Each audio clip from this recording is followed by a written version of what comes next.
Right now at 5 o'clock, paving the way to the future, leading to problems in Tuscaloosa. Coming up, the business shutting down because they say construction in the city is just too much. Plus, brand new details on the Virginia Beach workplace mass shooting. What police are now saying about the gunman, and making sure children in Central Alabama have enough to eat this summer. The new program starting up tomorrow. Now, ABC 3340 News at 5. First, at 5 o'clock, we start with a live look at construction on University Boulevard in Tuscaloosa. That's the image right there. One business is closing today. They say all of the road work is just blocking their future. Thanks for being with us here tonight. I'm Jennifer Gosselin. Now, today is the last day for Fruitable on University Boulevard. The business manager blames road construction on both ends of the block. For the last year, road crews have been working hard on Lurleen Wallace Drive. Now this location is saying goodbye to customers walking through the door. It's a bummer for sure. It's definitely. I mean, I moved my family here from Pennsylvania because the business was doing so well. Definitely a pain getting over here with all the construction. Coming up all new tonight at 10 o'clock, we will show you how customers feel about the closing and those who didn't even know today was in fact the last day for the business. And taking a live look outside this Sunday evening, and the weather is pretty much perfect if you're traveling or if you have any plans for being outside. But as you have noticed, the heat, of course, still sticking around. Let's get a first check of that forecast with meteorologist Brian Peters. Still warm. We're only 2 days into meteorological summer, so I'm afraid that the heat is here for a little bit of time. There's a look at our Grandview Medical Center Skycam looking out over US 280 headed down to the southeast there. We've got a bunch of flying insects around the Skycam. They seem to be attracted to the Skycam. You notice temperature is 89 degrees. Most locations in central Alabama close to the 90-degree mark. On the map, we're looking at some clouds over the northern part of the state, but most of the area seeing those fair weather cumulus like you just saw in the Skycam. And as I say, temperature is basically around the 90-degree mark. You see Tuscaloosa is still a little bit warmer at 95, a little bit cooler up there in the northern part of our DMA, our designated market area, with upper 80s at Gadsden and Coleman. Gadsden actually had just a little shower. You may remember our forecast yesterday was that we may see some isolated showers, and indeed we've seen a couple of showers right there. We'll have your full 7-day forecast in just a few minutes, which includes a change to the weather pattern and, believe it or not, Jennifer, some tropical moisture. All right, thanks a lot, Brian. Right now, a Coleman County man is recovering at UAB Hospital after a hit and run near Rock of the South. State troopers say early Saturday morning on Coleman County Road, that is where that accident happened. Again, County Road 469. The 30-year-old was hit, then the driver left the scene. Now, state troopers are now working with Coleman County Sheriff's Office to identify the driver and the vehicle. If you have any information, please contact the Sheriff's Office. We are told the man, meantime, is in stable condition. New at 5 o'clock, a crime alert from Tuscaloosa County. Police right now need your help catching the suspect they say has been trying to break into homes there. Take a good look right there at your screen. Police say they've been investigating burglaries on Metter Drive. These are pictures from a security camera of the suspect they believe is responsible. Now, if you have any information, please contact Crime Stoppers of Tuscaloosa. Also new at 5 o'clock, 2 people are now recovering after a shooting at the Point Mallard Water Park in Decatur. The ABC station in Huntsville reporting that shooting happening last night near the wave pool. The 2 people were taken to the hospital with non-life-threatening injuries. Investigators believe the people involved were acquaintances. He was pleasant to be around, and when I last saw him, which was just before this incident happened, he wished me to have a good weekend. We're learning more about the moments leading up to a mass workplace shooting in Virginia Beach. Police have identified the shooter as Dwayne Craddock, an engineer at the city's Public Utilities Department. Police say the morning of the shooting, Craddock announced that he was leaving the job after 15 years. Here's ABC's Mona Kosar Abdi. Police revealing new details of the shooting suspect's movements as he gunned down coworkers inside a municipal building Friday. The suspect was firing, he was moving. We had numerous office spaces, and the office spaces were connected, and then you would go into another space and it's not connected. 12 people in all were killed, 5 women and 7 men. At this time, police don't know why the suspect, Dwayne Craddock, a longtime city engineer, went on a deadly shooting spree. But they say just hours before he entered the building with two .45 caliber handguns, Craddock had sent in a resignation email, giving 2 weeks notice. He was in good standing within his department. There were no issues of discipline ongoing. The shooting has sent shockwaves through Virginia Beach. We live in a nightmare. And some of these people, they're never going to wake up from it. Joseph Scott, who worked beside Craddock, says he didn't notice anything unusual as he exchanged pleasantries with the suspect just before leaving for the day. It was just a normal, hi, how you doing, have a good weekend thing, and I left. Craddock's family is dealing with their own loss and also grappling with his actions, posting this sign on their front door that reads, quote, "Our thoughts and prayers are with the families of the victims that lost their lives and those recovering in the hospital." Over the last 48 hours, there's been an outpouring of support for the families of the victims. City offices at the Municipal Center will be closed Monday, but in front of the center, a memorial has been created and 12 wooden crosses placed out front, one to honor each victim. Mona Kosar-Abdi, ABC News, Virginia Beach. And stay with ABC 3340, also ABC World News tonight, for continuing coverage and more reaction to the Virginia Beach mass shooting. ABC World News tonight begins 5:30 right here after our newscast. Happening tomorrow, the kickoff to the goal of making sure that no child goes hungry in Tuscaloosa County. The school system there will begin its summer feeding program Monday. It provides breakfast and lunch to anyone 18 years of age and younger, and it's all for free. Right now in East Alabama, renovations are underway at the Quintard Mall in Oxford. City leaders expect the new redevelopment at the mall to have a $115 million impact over the next 25 years. Less than a month ago, the city sold the Sears building for $1.6 million. Ahead tonight on your news at 5 o'clock, a health alert before you head outdoors. The new advice to ward off problems from ticks, the easy ways you can keep your family safe. But next, homes destroyed and farms underwater. Look at that video there. It's a dire situation for families who've lost everything, all due to severe weather. How you can help the victims right here on ABC 3340 next. Between the severe storms that tore through parts of the heartland all the way to Pennsylvania, many families have lost everything. Our parent company, Sinclair Broadcast Group, and the Salvation Army are both teaming up to help those impacted by the storms. We'll tell you how you can help out in just a moment, but first, Mark Slavitt shows us why sandbags right now are needed in Hartsburg, Missouri. In Hartsburg, Missouri, the damage is flooded farmland. Sandbag operations continue as people here prepare to move to higher ground as the Missouri River continues to rise.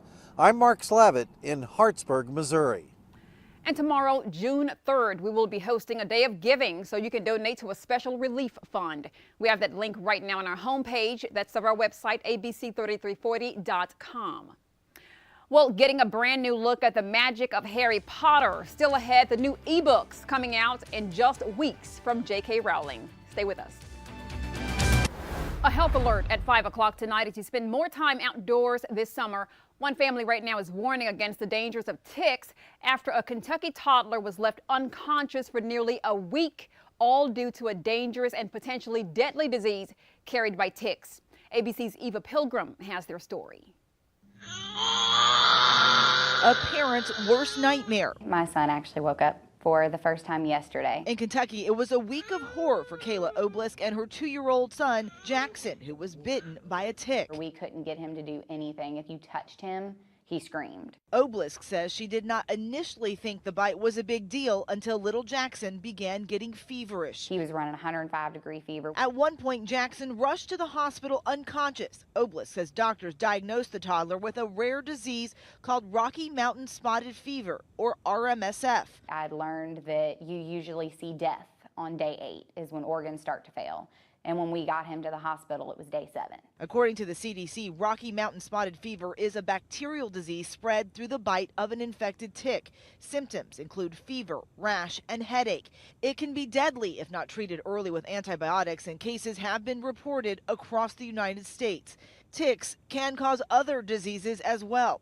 The CDC estimates that about 30,000 Americans are infected with Lyme disease each year. Experts say ticks are most active in warm months from April to September. I didn't know if I was ever going to see my kid's face again, but he had woken up. Wow. That was Eva Pilgrim there reporting. Here's some ways that you can keep your family safe from ticks this summer. First, experts say always check for ticks as soon as you come from outdoors. They also recommend wearing clothing with built-in tick repellent and shower within 2 hours of leaving the woods to wash away any unattached ticks. In your consumer news tonight, it is shaping up to be a pretty bad year for some major airlines. A new forecast released today showing a 21% drop in their profits. That brings airlines to about $28 billion, which sounds good, but it would be the lowest the industry has recorded in 5 years. Several factors could be to blame for that, including higher fuel prices, an international trade war with China, and the worldwide grounding of the Boeing 737 MAX jet. Now, from airlines to water, it has not been a very sweet year for beverage company LaCroix. Investments down after stock of its parent company fell about 10%. LaCroix's flavored seltzer water was once one of the fastest growing products in the beverage market, but competitors like Coke and Pepsi have stolen parts of their customer base.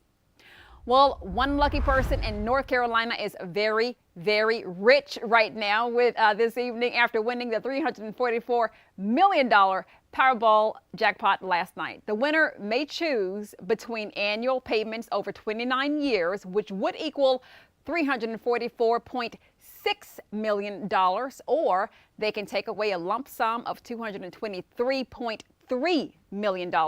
These amounts, of course, are all before those taxes are deducted. The ticket holder has 180 days to claim that prize. And by the way, in North Carolina, those winners cannot remain anonymous. So they have to come forward and let people know who they are. Unleashed a fever to fight this infection.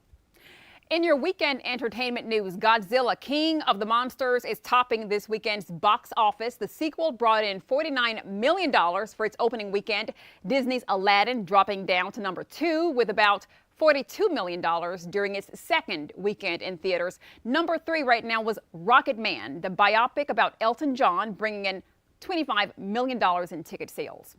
Now, Harry Potter fans, this story is for you. Pottermore Publishing, J.K. Rowling's website, plans on releasing a series of short nonfiction ebooks exploring the magic at the heart of that beloved series.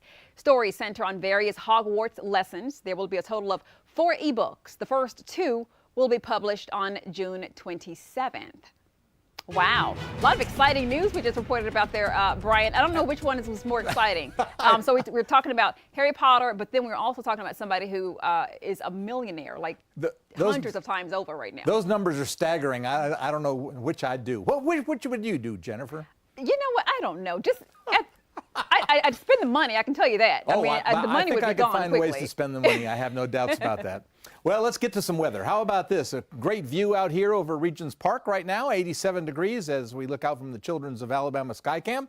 And we're basically seeing a little bit of high cirrus clouds and some of these puffy white cumulus clouds, but no rain in sight unless you count the rain that's over near Gadsden. Now, on our national map, we're watching this frontal system that is actually going to move through the southeastern U.S. overnight tonight and into tomorrow, and will actually account for a couple of degrees in change in temperatures, but I don't think we'll see much beyond that as far as this front. But what is interesting is we go down into the tropics down here, and today is the second day of the the hurricane season in the Atlantic Basin. We do have this area of disturbed weather over the southwestern Gulf of Mexico, often referred to as the Bay of Campeche. Believe it or not, this tropical moisture may impact us by the end of the week as it continues to move basically northwestward and will be caught up by a storm system that could bring us some rain by the end of the week. And so we could be seeing some of that moisture coming out of the sky in the form of tropical showers. Right now, no tropical showers around. We do have a few showers over in the vicinity of Gadsden and along this sagging cold front right in here, but most of us, as I said yesterday, will stay dry. There's a look at our temperatures. Most everybody very close to 90 degrees, still a little bit cooler up in the northern part with Coleman at 84, Alabaster sitting at 90, Tuscaloosa at the warm spot at 95. There's a look at our radar, and especially looking over here, the showers came through the Gadsden in Rainbow City area, and another shower is beginning to develop here just to the west of Anniston, and will move across to Interstate 20 shortly. Now, we are dealing with increasing drought. There's a look at our drought monitor, and all the areas in yellow are basically the basic level of drought. Now, looking at the data for Birmingham, the last rain we saw here was May 16th, and that's true for just about all of central Alabama. These numbers are very close, but you notice now we only have a surplus of 700, so that'll be wiped out tomorrow if we don't get any more rain. So we're looking at rain at the end of the week, and that should help us a great deal. For tonight, clear skies, 65 degrees for that overnight low. For tomorrow, looks like plenty of sunshine. The temperatures drop down just a degree or two at 89 degrees, still warm. And then on the 7-day forecast planner, we're very optimistic that Friday and Saturday will be somewhat wet, considering that we haven't had any rain since May 16th. The rain and moisture ramp up Wednesday into Thursday, and then Friday is our big day that I think, with the presence of an upper level storm system and that tropical moisture all combining to help us out with some rain. Yeah, we really need that rain right now. Thanks, Absolutely. Brian. Thank you. Let's go on over to Jamie with a look at what's coming up for you in sports. Jamie? Well, it's semifinal Sunday. We'll take you out to Oklahoma City for the Crimson Tide and Oklahoma rematch in the Women's College World Series, and highlights of JSU's regional semifinal against Clemson coming your way after the break. The Pepsi Sports Desk with Jamie Hale. In the air to left, Rachel Garcia with the biggest swing of her life, and she walks the Bruins into the championship for the first time in 9 years. After 6 hours of play, UCLA beats the Huskies with the walk-off homer, and the Bruins advance to the championship series of the Women's College World Series. That game pushed back Alabama and Oklahoma's rematch. The Crimson Tide survived 2 elimination games last night, setting them up for this semi going on right now. Auburn's 1 win away from a regional title for the 3rd straight season. The Tigers are taking on Georgia Tech in a rematch and a chance to win a 2nd straight regional title. That action tonight at 10. In Jacksonville State and Clemson battling to reach the championship round of the Oxford Regional. This is JSU's first ever appearance in an NCAA D1 regional semifinal. Nash Adams with a 2-out RBI single back up the middle, and it's 1-0 Jacksonville State. Trey Kirkland follows up with a 2-out, 3-run bomb. JSU takes a 4-0 lead over the Clemson Tigers. Nick Gaddis ending the Tigers' threat with the bases loaded. He snags a line drive and throws the runner out at second. Gamecocks squash another threat with an inning-ending 4-6-3 in the 4th. Isaac Alexander drives in a run with a fielder's choice out, a 5-2 JSU game. Andrew Nosmith issued an RBI walk extending JSU's lead, and Alexander scores on a wild pitch to expand the lead 7-2. Right now, game's in the top of the 8 with JSU leading 9-2. Well, how about those Birmingham Southern Panthers? They're still alive in the NCAA D3 College World Series after this incredible walk-off in the 10th inning against Johns Hopkins for the 4-3 win. They'll now play JHU again tonight at 7:45. To me, that was worthy of an NCAA championship. You know, I don't care what level, Division I, Division II, Division III. You know, it's a mentally grueling game because it can turn on any pitch and any at-bat. When Tyler hit the home run, it was kind of like, okay, now it's a 1-run game. All the cards are on the table, let's leave them in. And he and Richie kind of did what they've done all year. Hannon doesn't throw hard, and then Richie kind of stayed in there and gave us a chance to win. A big game here on ABC tonight. Game 2 of the NBA Finals between the Golden State Warriors and Toronto. Toronto played smart and physical ball on both ends of the court, and the Warriors just didn't get enough buckets, resulting in the Raptors winning Game 1, the first NBA Finals game in team history. But can they do it again? And obviously the Bears, we were down 0-1, but it's not the end of the world. You know, new experiences for us all the way through, but you know, we've proven our resiliency and ability to win games that we need to and kind of answer the bell. You know, obviously, you know, they're going to make adjustments and it's definitely, I got to be ready, you know, to whatever comes at me and, you know, that little playoff experience and knowing that games are going to be different and things, you know, you're going to have different looks that maybe you did first game or whatever, you know. For me, it's just about adjusting. You guys Wow. know who's getting all this attention about these games now is Drake, the rapper and singer. You see him out there causing a ruckus. I know, right? Maybe Drake will be the overall MVP there at the end of all He'll of be there that. for sure tonight. Who knows? Yeah, absolutely he will be. All right, so turning over to our weather. Hot, but we're hoping that we're going to be getting some rain here to cool us off Yes, soon. I think we're going to see a pattern change here that's going to help us get some rain, help with the drought conditions that are increasing across the southeastern United States and especially across Alabama. Looks like the moisture will ramp up Wednesday and into Thursday, and then by Friday and Saturday, it looks like we'll have some pretty good chances for rain. Once again, though, there'll be showers, so not everybody will get wet, but thanks to the rain and the extra clouds, that means temperatures will be back down around where we typically ought to be this time of year after this rather extended hot spell, I'd call it, or warm spell. It's kind of a combination of some heat and some warmth. Yes, yes. But So, I'm all for cooler. and listen, I don't normally welcome rain, but this time, yes, let's Absolutely. bring on the rain here. That's all our time for right now. Be sure to join us again tonight at 10 o'clock as we leave. We leave you with a live look at I-5920 in Tuscaloosa. We'll see you tonight.